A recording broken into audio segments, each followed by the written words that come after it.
Amén.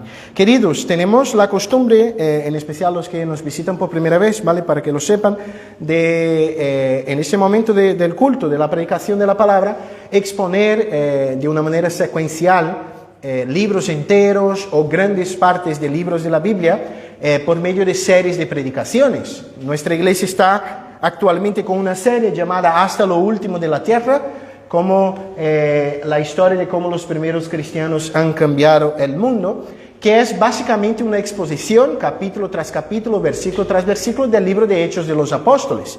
Y hoy acabaremos el capítulo 2. Entonces, si tú puedes abrir tu Biblia, hablaremos hoy sobre el tema cómo vivían los primeros cristianos a la luz de Hechos capítulo 2, del verso 42 al verso 47. Cómo vivían los primeros cristianos, Hechos capítulo 2, del 42 hasta el 47, justamente el versículo posterior al último versículo que hemos predicado semana pasada. Hechos 2, 42 dice así: y perseveraban en la doctrina de los apóstoles, en la comunión uno con los otros, en el partimiento del pan y en las oraciones. Y sobrevino temor a toda persona, y muchas maravillas y señales eran hechas por los apóstoles. Todos los que habían creído estaban juntos y tenían en común todas las cosas. Y vendían propiedades y sus bienes y los repartían a todos según la necesidad de cada uno. Y perseverando unánimes cada día en el templo y partiendo el pan en las casas, comían juntos con alegría y sencillez de corazón, alabando a Dios y teniendo favor con todo el pueblo. Y el Señor añadía cada día a la iglesia los que habían de ser salvos. Hasta aquí la lectura de la palabra. Que mantengamos la Biblia abierta. Nosotros vamos a volver al texto algunas veces en esta mañana. Padre, te damos gracias, Señor, por la oportunidad de estar aquí con tu pueblo. Esta es tu iglesia, este es tu grey, este es tu rebaño. Y estamos aquí anhelando oír tu voz y aprender más del Señor. Creemos que al abrir la Biblia es el Señor quien habla. Pero muchas veces nosotros estamos tan cerrados y alejados en nuestros pecados que no oímos tu voz. Por eso te pedimos, Señor, abre nuestra mente y nuestro corazón. Háblanos mediante tu palabra.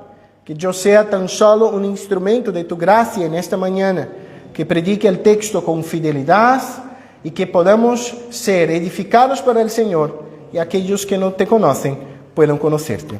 En nombre de Jesús. Amén. Algunas palabras para introducir nuestro texto de hoy. Queridos, cuando hablamos de la iglesia primitiva, necesitamos tener mucho cuidado para no ir a los extremos que suelen estar presentes cuando hablamos de la temática de la iglesia primitiva. ¿Cuáles serían estos extremos? La primera sería la visión muy romántica de la iglesia primitiva. Algunos tienen una visión casi utópica, ¿no?, de aquellos hermanos como siendo casi que perfectos santos que caminaban sobre la tierra, pero la misma lectura del libro de Hechos va a demostrarnos que ellos no eran perfectos. Llegaremos en el capítulo 5 y vamos a ver a Ananías y Zafira robando del Señor. Vamos a llegar en el capítulo 6 y vamos a ver el liderazgo de la iglesia omitiendo las viudas de origen griega en favor de las judías. O sea, vemos problemas en esta iglesia y no podemos tener una visión muy romántica de ellos, pero tampoco podemos ir al extremo de olvidar que estos primeros cristianos dejaron para nosotros también un modelo, un paradigma que debe sí inspirarnos a vivir un cristianismo auténtico, no solo en el siglo I, en el siglo II, pero en el mismo siglo XXI. En la práctica, ¿cómo podemos ver estos peligros? Por ejemplo, algunos tienen esta idea con relación a los locales de culto, ¿no? Algunos miran el texto bíblico y dicen así, mira, la iglesia primitiva y la iglesia verdadera se reúnen en los hogares. Hay personas hoy en el medio evangélico que crean casi que teorías inmensas acerca de cómo debemos nos reunir solo en los hogares y tal. Pero primero, al leer el mismo texto, vemos que estos hermanos se reunían, por ejemplo, en el templo, no solo en los hogares. Vemos más adelante en la historia que ellos se reunían en las sinagogas, que eran justo los locales de culto de los judíos en el contexto de la diáspora, o sea, fuera de Jerusalén. Y también en los hogares. O sea, no podemos crear una idea, ¿no?, que los locales de culto sean un invento del Imperio Romano, como van a decir en el siglo IV, sino que una necesidad lógica. Por ejemplo, hoy por la mañana tenemos aquí, hola mi hermana, tenemos aquí más de 30 personas. Yo creo que en ninguno de nuestros hogares, salvo alguna excepción, podríamos meter 30 o 40 personas. Luego llega un momento en que locales tendrían también su rol en el mismo momento de la historia de la iglesia. Entonces, ¿cómo evitar estos extremos, estos equívocos? Yo creo que la manera que tenemos de evitarlo es un estudio secuencial del Nuevo Testamento como un todo. Hoy vamos a ver una fotografía de esta iglesia primitiva, muy inspiradora. Pero para que tengamos una idea del todo, hace falta que vengamos ahí a lo largo de las predicaciones de Hechos y podamos tener una idea que esta iglesia inspiradora del capítulo 2 va a tener sus fallos en el capítulo 5, en el capítulo 6, en el capítulo 11. O sea, vamos aprendiendo y así con estas fotografías distintas podemos tener la idea más general acerca de la iglesia. Pero lo que vamos a hacer hoy es básicamente mirar un retrato, una foto, una fotografía de esta iglesia primitiva y ver cómo estos hermanos se desarrollaban en 3 esferas distintas. Hay un teólogo del Nuevo Testamento llamado William Hendricks que va a decir que el texto habla de 3 áreas distintas de la iglesia: el culto, la vida diaria y la vida en sociedad. Hoy vamos a contestar esta pregunta: ¿cómo vivían los primeros cristianos en 3 esferas? ¿Cómo vivían los primeros cristianos en el culto? ¿Cómo vivían los primeros cristianos en su vida diaria? ¿Y cómo vivían los primeros cristianos en su vida en la sociedad? Y también como auxilio, a lo largo de esta predicación, voy a utilizar algunos textos de un documento muy antiguo que creo que sirve de ilustración, que se llama Carta a Diogneto, que fue un documento del siglo II, donde un cristiano anónimo escribía a un oficial romano llamado Diogneto, de ahí Carta a Diogneto, donde él describe cómo vivían los cristianos. Y nosotros vamos a ver que el retrato que tenemos en Hechos tiene mucho que ver con esta práctica desarrollada ya un siglo después, en el siglo II. El contexto. Para que podamos comprender un texto hay que leer el contexto. Los que aquí estamos ya conocemos un poco del contexto si acompañamos la serie de predicaciones, pero algunos pueden que no estaban domingo pasado o pueden que sea la primera vez. El capítulo 2 es básicamente un capítulo del libro de Hechos que fue escrito por Lucas y dedicado a narrar la historia de los apóstoles. Es dedicado a un día específico de la historia de la iglesia, que fue el día de Pentecostés. El día de Pentecostés fue el día que el Espíritu bajó sobre la iglesia, capacitándola a cumplir la misión de ser su testigo hasta el último de la tierra. Lo que tenemos entonces en el capítulo 2 es el día de Pentecostés, los hermanos reunidos, 120, viene el Espíritu, son capacitados. Tenemos Pedro predicando el primer sermón de la historia de la iglesia, del 14 al 36, un sermón que enfatiza la cruz y la resurrección. Tenemos un resultado, que fue lo que hemos hablado semana pasada: 3,000 personas son bautizadas y añadidas a la iglesia. Y ahora tenemos un resumen, un bosquejo de Lucas sobre cómo vivía esta iglesia de los 3,000 en aquel contexto de Jerusalén. Entonces, vayamos al primer aspecto: ¿cómo vivían estos hermanos en el culto? Veamos el verso 42. Y perseveraban en la doctrina de los apóstoles, en la comunión y en el partimiento del pan y en las oraciones. El primer aspecto que Lucas trabaja aquí tiene que ver con cómo estos hermanos adoraban a Dios en el culto, en lo que llamamos culto público, por ejemplo, lo que hacemos aquí. Es claro, en aquel contexto ellos no tenían sillas verdes. En aquel contexto el púlpito no era tan hermoso como este que nuestro hermano Andrés lo hizo.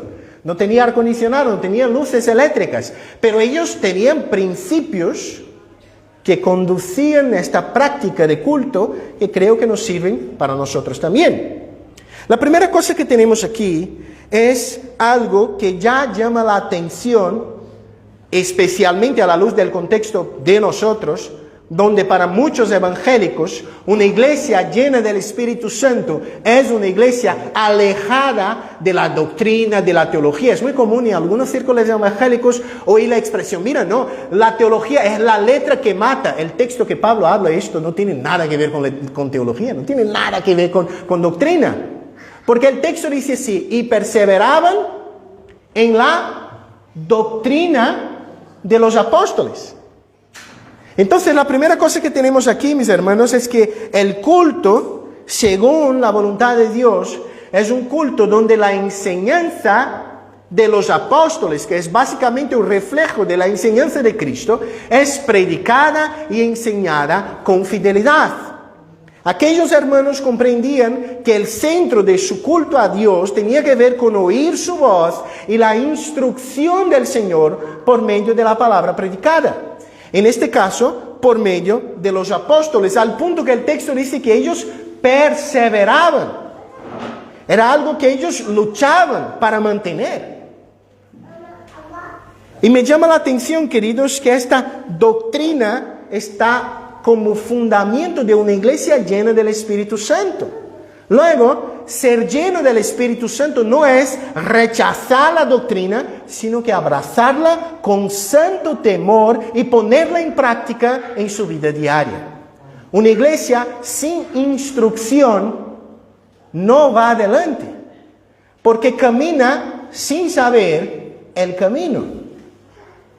Camina como que buscando a las ciegas encontrar algo que se tiene en la Escritura. Perseveraban en la doctrina de los apóstoles. Ese es el primer aspecto del culto. Hay un comentarista bíblico, John Stott, que dijo así, ilustró esta situación diciendo así: en el día de Pentecostés, Dios hizo de los 12 maestros de Jerusalén una escuela y matriculó 3,000 en el primer ciclo de primaria.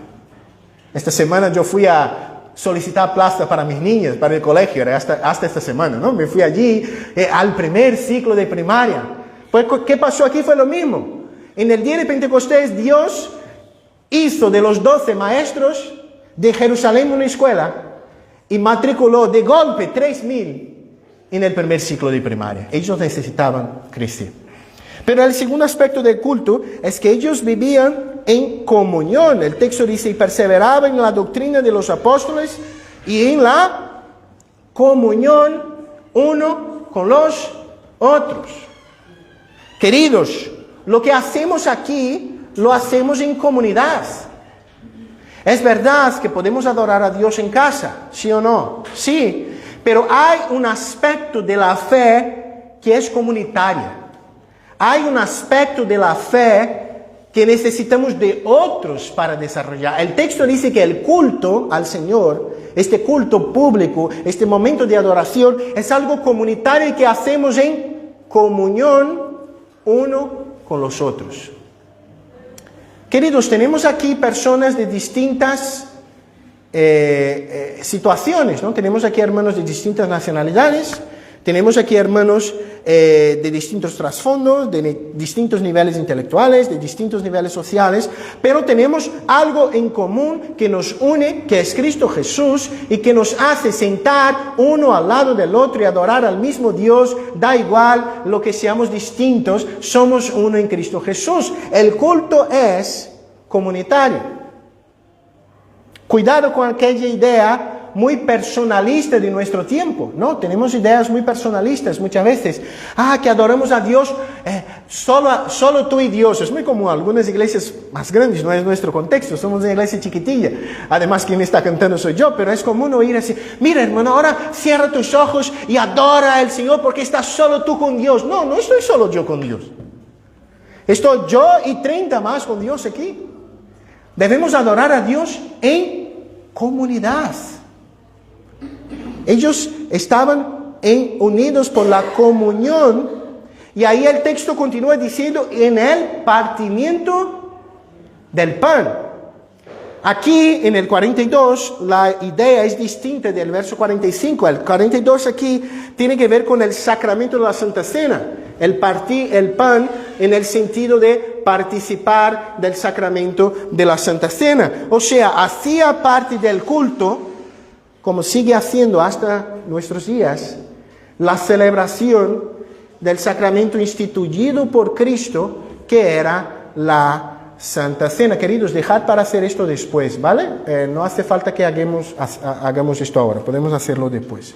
Entonces, queridos, lo que tenemos es el sacramento, lo que tenemos es participar de la mesa del Señor como algo que hace parte del culto, ¿no? ¿Por qué celebramos la mesa del Señor una vez al mes? ¿Por qué celebramos la mesa del Señor 2 veces al mes? No lo sé, depende de la iglesia. Porque comprendemos que esto hace parte del culto al Señor. Y hacer el sacramento, celebrar la Santa Cena, tiene 2 sentidos. Tiene tanto el sentido de nuestra comunión con Dios, pero también de nuestra comunión los unos con los otros. Al punto, para que tengas una idea de esta idea comunitaria, nuestros símbolos de fe, nuestras confesiones de fe dicen que cuando vamos a celebrar la Santa Cena en privado, o sea, lo hacíamos mucho, Andrés y yo, Sara, con nuestra hermana Benita en Santa María, que tenía 94 años, no podía desplazarse a Don Benito. Una vez al mes más o menos íbamos allí, pero nunca celebraba la Santa Cena solo Benita. Celebraba la Santa Cena Benita y nosotros. ¿Por qué? Porque la mesa es comunitaria.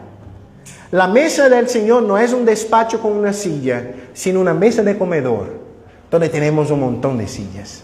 Hace parte del culto este aspecto del sacramento, pero también hacía parte del culto las oraciones. El texto dice, en el partir del pan y en las oraciones. Queridos, aquellos hermanos no tenían tan solo una buena teología de la oración, sino que tenían una buena práctica de la oración. Muchas veces podemos tener una correcta comprensión de lo que es orar o no, pero podemos fallar en la práctica. Esta iglesia era una iglesia que oraba. Y yo creo que nosotros, como Iglesia Evangélica Presbiteriana en Don Benito, si queremos madurar, crecer, glorificar a Dios, deberíamos orar más. Porque la oración era este motor, este motriz de la iglesia. Si no oramos, no estamos, de hecho, desarrollando lo que tenemos que hacer en nuestro culto. Por esto que el culto, en el culto, nosotros tenemos la instrucción de la palabra, lo que hago hoy. Hacemos esto en comunión, uno con los otros. Tenemos el sacramento en una vez al mes en nuestro caso, pero podría ser todos los domingos, ¿no? Calvino, por ejemplo, decía que celebraba el sacramento, deseaba que en Ginebra se celebrase el sacramento una vez a la semana, todos los cultos. Aquí lo hacemos una vez al mes, da igual, pero la idea de algo permanente, ¿no? De comunión por medio de la mesa y en las oraciones. Y en especial en el momento de oraciones públicas, debemos comprender que no oramos como oramos en casa, oramos comunitariamente.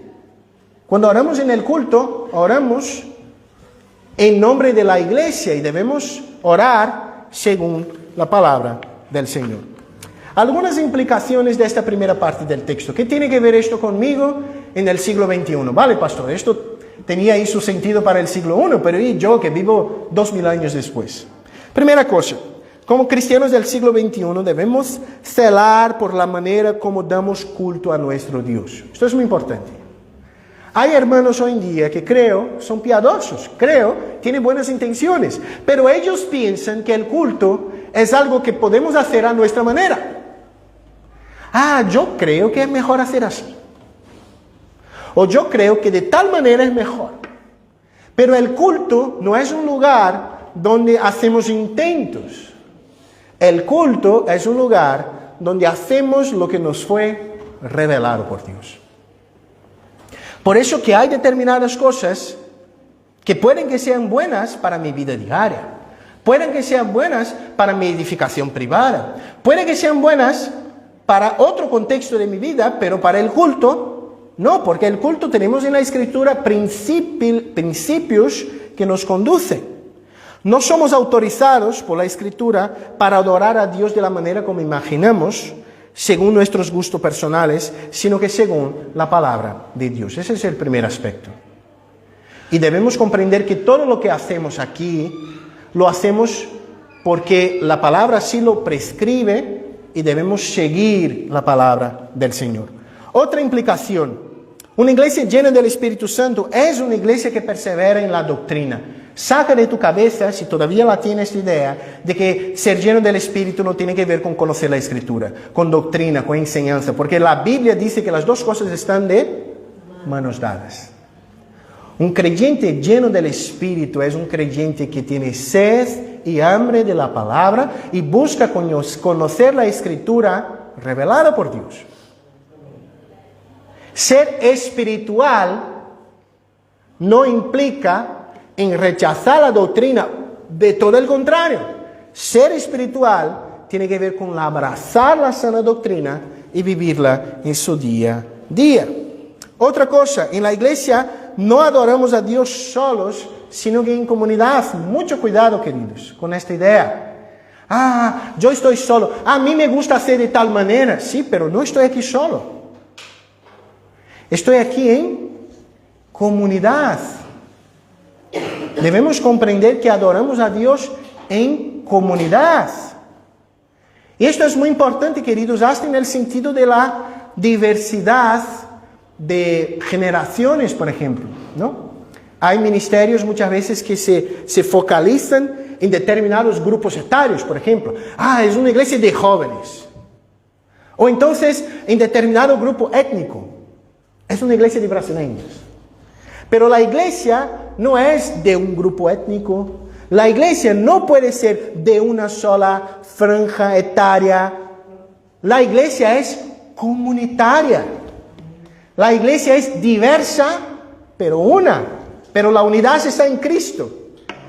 Pero debemos respetar nuestras distinciones también, según la palabra del Señor.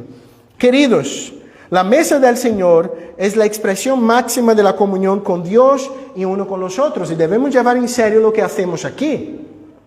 Muchas veces llevamos muy a la ligera el sacramento de la Santa Cena, no tenemos tanto cuidado. Pero cuando leemos en la historia de la iglesia, tenemos hombres de Dios que pasaron por malos ratos por su fidelidad en hacer las cosas según la palabra de Dios. Yo voy a dar dos ejemplos. Uno de ellos, el mismo Calvino. Calvino fue expulso de la iglesia de Ginebra porque no quiso servir la Santa Cena a personas que eran miembros de la iglesia, pero que vivían como si no fueran miembros de la iglesia. Y él como pastor sabía y dijo: a estos yo no sirvo el sacramento, pero estos eran dueños de la ciudad.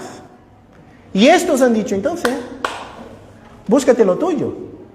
Y él se fue a Estrasburgo y se quedó allí casi 2 años. Otro, más adelante en la historia, Jonathan Edwards, uno de los mayores avivalistas del siglo XVIII. Él fue expulsado de la iglesia que él fue pastor por 20 años por no aceptar servir la Santa Cena en la misma ocasión a personas que eran poderosas, pero que él sabía que no vivían la manera como condice en el Evangelio. Debemos llevar en serio lo que hacemos. Y por último, la última implicación de este punto, orar, dice más sobre nuestra vida como creyente que muchas otras cosas. Alguien cierta vez lo dijo: si quieres conocer la teología de una persona, la creencia de una persona, la doctrina de una persona, mira y se fija en cómo ella ora. Porque al orar sale lo que creemos. Por ejemplo, si una persona ora decretando que Dios sane a otra persona, el Dios de esta persona es un Dios que es manipulado por quien soy yo, y Dios no es manipulado por nadie. Yo no puedo decretar nada. Yo no puedo decretar nada. ¿Quién soy yo? ¿Quién soy yo? Yo puedo decretar lo que quiera. Si Dios no quiere hacer, no va a hacer. Orar según la Escritura es lo que debemos hacer. Orar la palabra de Dios es lo que debemos hacer. Orar basado en las promesas del Señor es lo que debemos hacer. ¿Qué significa orar en nombre de Jesús? Ya he dicho esto un montón aquí, pero vuelvo a decir. Orar en nombre de Jesús no es tener una palabra mágica al fin de la oración que va a hacer con que todo funcione. Algunas personas piensan así, ¿no? Oro lo que quiera y al fin pongo en nombre de Jesús y ¡plin! Va a ocurrir. Orar en nombre de Jesús es orar bajo la autoridad de Cristo. Ya he dicho, siempre pregunto todas las veces, ¿no? Cuando tú vas a un notario y tú das poderes a que una persona firme en tu lugar, ¿qué estás diciendo? Que con aquella persona firma es como si tú estuvieras hablando lo que está en aquella hoja. Orar en nombre de Jesús es orar como Jesús oraría. ¿Y será que nuestras oraciones son las oraciones que Jesús oraría? ¿Será que hablamos lo que debemos hablar? El segundo aspecto, ahora no en el culto, sino que en la vida diaria. Veamos lo que el texto nos dice a partir del 43. Y sobrevino temor a toda persona, y muchas maravillas de señales eran hechas por los apóstoles. Todos los que habían creído estaban juntos y tenían en común todas las cosas, y vendían sus propiedades y sus bienes y los repartían a todos según la necesidad de cada uno. Y perseveraban unánimes cada día en el templo, en partimiento y partiendo el pan en las casas, comían junto con alegría y sencillez de corazón. Lo que hace el puente entre el culto y la vida es el asombro. El texto dice, y sobrevino temor. La palabra griega aquí tiene que ver con asombro, maravilla. Cuando uno tiene temor, no en el sentido de miedo, pero cuando uno se queda asombrado.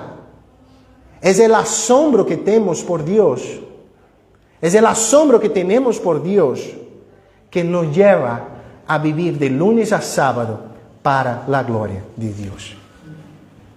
Si tú piensas que tu vida cristiana es estar en una iglesia domingo por la mañana, levantar las manos, cantar, traer una ofrenda, un diezmo, oír un pastor y volver a casa, y de domingo por la tarde hasta sábado por la noche, tú eres el peor marido del mundo, la peor esposa del mundo, el peor hijo del mundo, el peor empleado del mundo, tú no has entendido la belleza del Evangelio. Porque el Evangelio me hace ser un creyente para la gloria de Dios de domingo a domingo. El texto dice que sobrevino temor sobre ellos a causa de las señales hechas por los apóstoles. Y el texto va a decir, y todos los que habían creído estaban juntos. El primer aspecto de la vida diaria del creyente es la unidad. Queridos, hace falta tener buenas amistades en el seno de la iglesia de Cristo.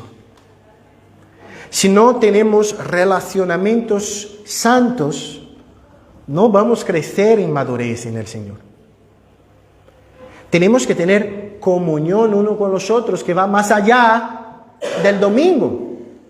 El domingo sería la cumbre de esa comunión. Pero si yo no conozco al hermano Luis, no sé sus luchas, sus dificultades, sus problemas, yo voy a verlo en el domingo, en 2 minutos yo no voy a descubrir estas cosas. Muchas veces hará falta un cafelito en el medio de la semana, hablar por teléfono, un mensaje, y ahí yo voy a saber, por ejemplo, que la esposa del hermano Luis, nuestra hermana Vilma, no está aquí, que está en Perú. Vamos a ver que la madre de nuestra hermana Vilma ha tenido un problema de salud, pero ya está mejor. Vamos a ver que el hermano Luis está haciendo un curso ahí por las tardes, ¿no? Estas cosas uno solo sabe, se habla, se conversa. Queridos, tenían todo en común, estaban juntos. No estoy diciendo que no vamos a tener nuestra privacidad, no, ojo. Cada uno tiene su casa, su vida, sus cosas, ¿no? Y es importante tenerlo. Pero debemos buscar tener unidad, uno con los otros. Y, queridos, ellos tenían una unidad tan profunda que ahora viene una parte del texto complicada, si la leemos de una manera complicada. Porque el texto dice que ellos tenían todo en común al punto que los más ricos vendían sus propiedades. El texto no dice vendían todas sus propiedades, mira lo que el texto dice, vendían sus propiedades y compartía según la necesidad de cada uno. De cada uno. Primero, este texto no propone una teoría política, ¿vale? Cuidado, el texto no está diciendo, mira, ojo, debemos hacer esto, dividir los bienes y darlo. No. Segundo, el texto no está diciendo que esto fue un precepto, esto es una narración. ¿Cuál es la distinción? Narrar un hecho es contar una historia que pasó, que tiene su principio, que vamos a llegar. Pero un precepto es algo que tengo que hacerlo, es un orden, es un mandamiento, no es el caso aquí. No vemos un mandamiento bíblico para vender las cosas. Vemos una historia que apunta para algo muy importante y llegaremos aquí, ¿vale? Pero el texto dice que aquellos hermanos que tenían condiciones vendían sus propiedades y daban a los que más necesitaban. ¿Qué aprendo yo aquí? Que estos hermanos estaban diciendo que su Dios era Cristo y no el dinero. Y este punto sí debemos traer para nosotros aquí.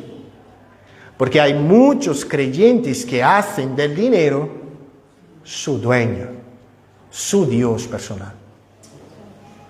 Hay una broma que tiene su verdad, que se dice que la última parte del creyente a se convertir es el bolsillo. ¿No? El hombre está todo convertido, pero el bolsillo, mira, en esto tú no pones la mano porque esto es mío. ¡Qué ilusión!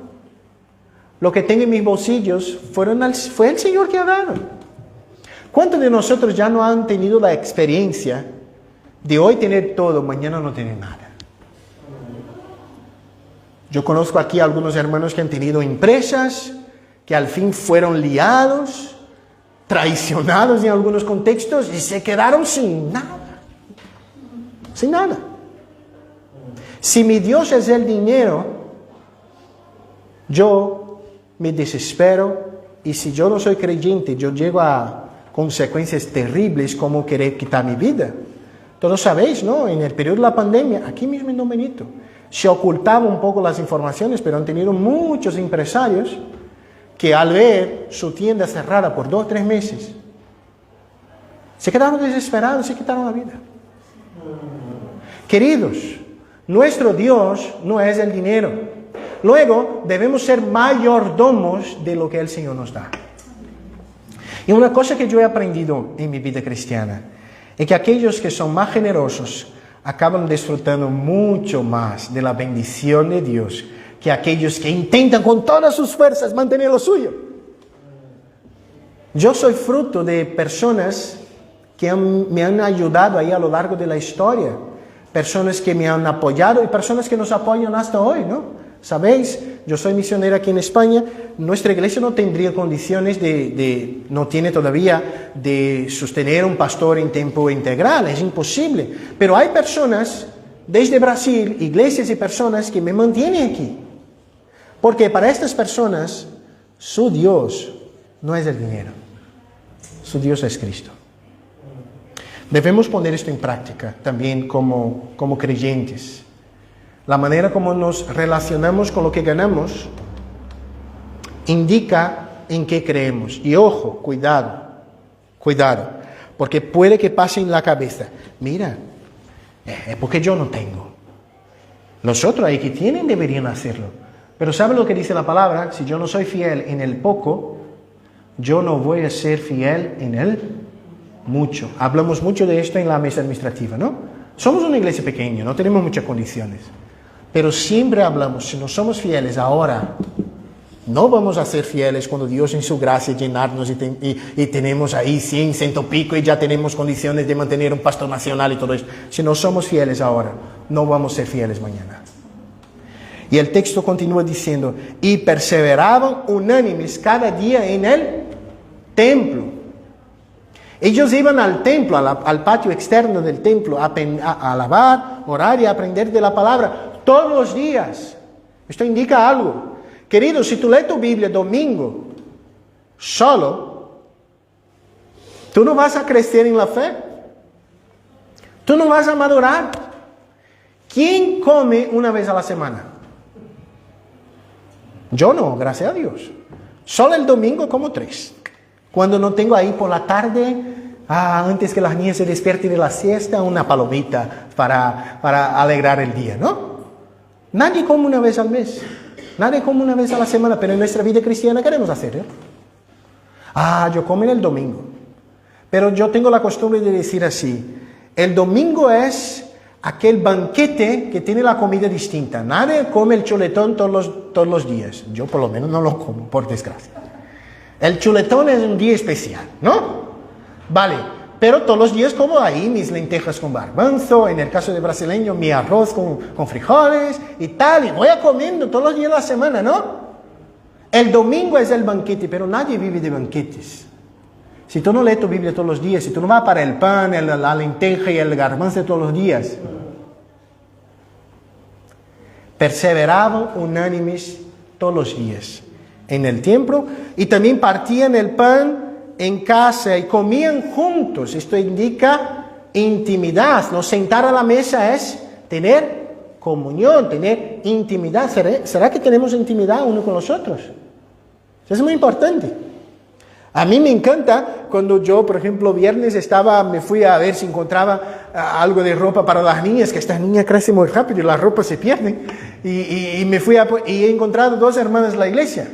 Y han dicho: pastor, estamos aquí en un cafelito y todavía teníamos el tercero que se ha ido a trabajar. O sea, buscando tener comunión, comer juntos, estar juntito. Esto es importante. Esto es importante. Con sencillez y alegría de corazón. Y aquí viene un punto interesante. Jesús apunta, por medio de Lucas, al corazón, no al exterior. ¿Cuántas veces no hacemos las cosas para el Señor pesados? Como si fuera la peor cosa del mundo. ¿No? ¿Cuántas veces todo lo hacemos con una sonrisa en la cara, pero las cosas de la iglesia... Y es porque el culto aquí en España es a las 11 de la mañana. En Brasil es a las 9. Y tenemos 2. A las 9 y a las 6. Aquí a las 11 y uno ainda... pero es temprano. Todavía estoy con las tostaditas ahí en la boca. Y el pastor ya quiere que esté en la iglesia. Queridos, debemos hacer las cosas con alegría y sencillez de corazón. Las segundas implicaciones, el último punto es más rápido. Primero, seguimos asombrados con Dios. O Dios se ha vuelto algo tan común que ya no quedamos con este santo temor que me hace salir de la iglesia el domingo y ser creyente de lunes a sábado. Sigues asombrado con Dios, con tu Dios.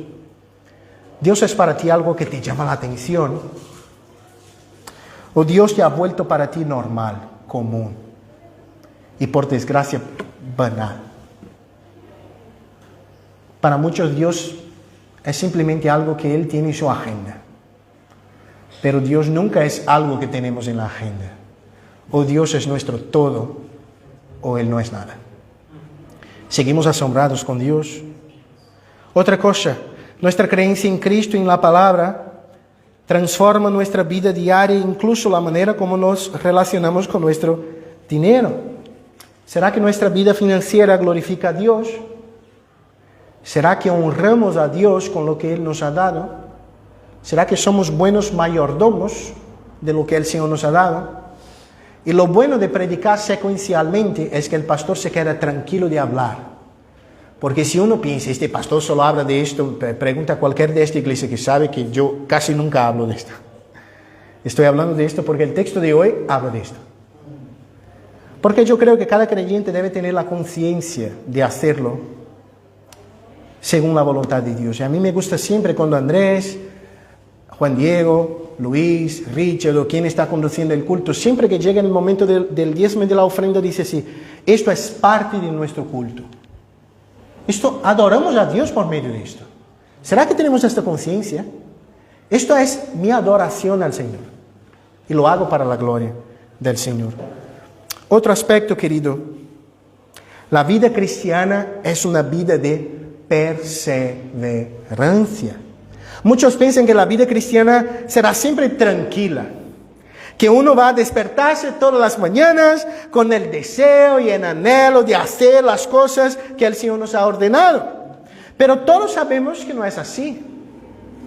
Por esto la palabra de Dios declara que aquellos perseveraban día tras día. Yo te digo una cosa, la vida cristiana es una vida de perseverancia, es una vida de luchar, resistir, continuar, aún en faz de las dificultades y luchas. Debemos luchar por mantenernos en la fe, pero no con nuestras propias fuerzas, sino que basados y confiados en el Espíritu del Señor. ¿Cómo anda nuestro corazón? ¿Hacemos las cosas para el Señor con alegría y sencillez de corazón? ¿O hacemos siempre pesados, hablando, reclamando? Porque nadie hace, solo yo hago. Porque nadie viene, solo yo vengo. Porque la persona no tiene compromiso, pero yo tengo compromiso. ¿Será que somos alegres en venir aquí? ¿Recordaos del Salmo? ¿Qué dice el Salmo? Yo sé en portugués, yo voy a hacer la traducción en mi cabeza ahora. Vengan con alegría a casa del Señor. El texto dice para venir con alegría. Y muchas veces venimos enfadados. Y no puede ser así, debemos venir con alegría. La última parte del texto, la más pequeña, habla de cómo estos hermanos vivían en sociedad. El verso 47, alabando a Dios y teniendo favor con todo el pueblo. Y el Señor añadía cada día a la iglesia los que habían de ser salvos. Queridos hermanos, el texto habla que la doctrina, la adoración que ellos tenían, alabando a Dios, se veía reflejada en su vida social, en la manera como los otros veían a ellos, porque el texto dice, y contaba con el favor de todo el pueblo. La palabra favor aquí en griego tiene que ver con simpatía. ¿Sabe el tío que cae bien? Aquella persona, buena gente, deberíamos ser nosotros. Pero muchas veces somos el aburrido del grupo, el que nadie quiere sentarse cerca, aquel que no soporta oír, porque el tío es... Pero no deberíamos ser así. Deberíamos tener una creencia tan inspiradora. Tú conoces gente que tú quieres estar a su lado porque la persona transpira inspiración, habla cosas buenas, uno se queda animado. Pero ¿saben lo que pasa muchas veces, queridos? Nosotros somos aquellos, muchas veces, que la persona viene buscando consuelo y sale más entristecido, buscando esperanza y sale con más desesperanza. Viene entristecido y vuelve peor. Pero nosotros debemos transmitir lo que creemos a los demás, al punto que hasta el no creyente desee estar cerca de nosotros. Porque de alguna manera ve en nosotros una vida que Él anhela tener, una alegría que Él anhela tener, una paz que Él anhela tener. ¿Será que ponemos esto en práctica? ¿Será que tenemos el favor del pueblo? Voy a dar un ejemplo. Nuestra iglesia está en esta dirección hace 4 años ya. Justo este mes hizo 4 años que estamos aquí. Ya hemos tenido que cambiar un poco, agrandar, gracias a Dios y tal. 4 años que estamos aquí. Y mi pregunta es, ¿conozco al vecino, Manuel, que está aquí? Hoy está trabajando. Y yo digo una cosa, si salimos de aquí, ¿será que esta barriada va a quedar contenta? Salieron los que hacían ruido, los que ensuciaban la calle, los que hacían esto, los malos, lo tal. ¿O será que van, mira, el barrio ha perdido, porque eran buena gente? ¿Qué testimonio damos en la sociedad? Digo lo mismo de tu trabajo. ¿Será que tus jefes te miran y dicen, este yo no puedo perder, porque este hace las cosas distintas? ¿O será que tu jefe es aquel que ya está mirando otro, porque este yo no soporto, porque le reclama de mañana tras mañana? Vale, todos vamos a tener el día malo, todos vamos a tener el día que no vamos a querer ir al trabajo, queridos. Esté tranquilo. Pero si somos este pesado de toda la vida, algo va malo. Porque somos llamados a ser distintos. Y el texto dice que de esta manera el Señor añadía cada día a la iglesia los que iban de ser salvos. El crecimiento de la iglesia no es un método, es gracia. Si pensamos que es por nuestra causa, estamos equivocados. Yo digo sin tener duda, es a pesar de nosotros. Pero Dios sigue añadiendo los suyos. Dios sigue haciendo su obra. Y creemos en esto. Hay un pastor que a mí me gusta mucho de Brasil, el pastor Hernández Díaz López, dijo así: en la iglesia de Jerusalén produjo un impacto en la sociedad a causa de su nuevo estilo de vida. Era una iglesia comprometida con la verdad, pero no era legalista. Era una iglesia santa, pero no era farisaica. Los creyentes eran alegres, festivos, pero íntegros. Ellos eran inspiradores. El estilo de vida de la iglesia impactaba a la sociedad. Mejores maridos, esposas, hijos, padres, estudiantes, profesionales. El resultado de la cualidad era la cantidad. Pues Dios mismo añadía a esta iglesia cada día los que habían de ser salvos. ¿Qué tipo de iglesia somos? En faz de la persona que camina por la calle.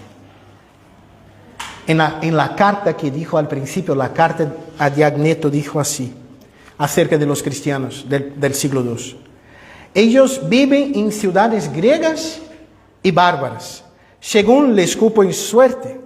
Siguen las costumbres de los habitantes del país, tanto en el vestir como en todo su estilo de vida, y sin embargo, dan muestras de un temor de vida admirable y a juicio de todos increíble.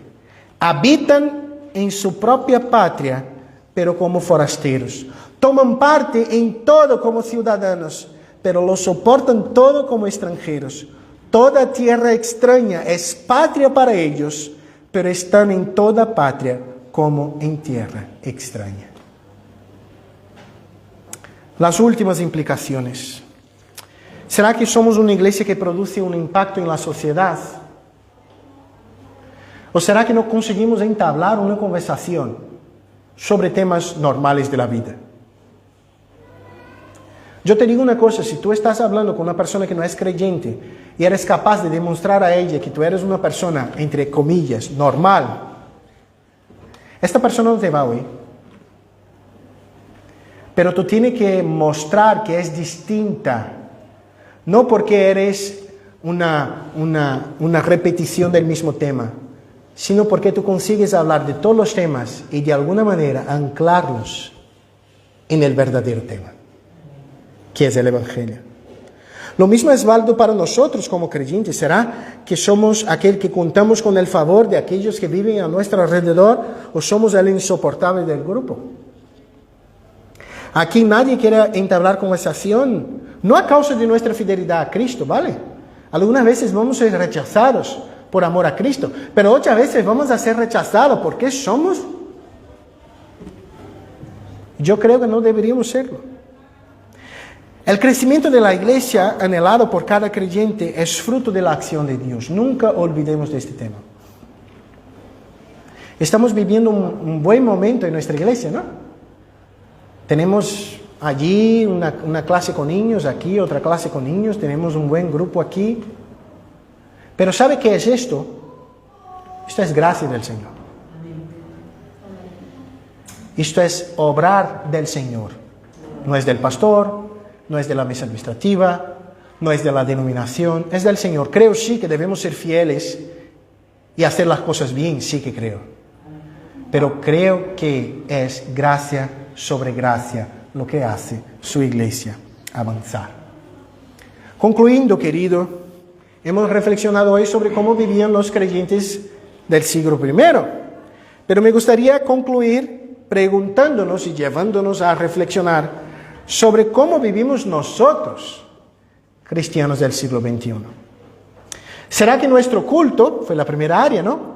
¿Será que nuestro culto, como vimos en el texto, es marcado por la sana doctrina, por la santa comunión y por la correcta participación en los sacramentos?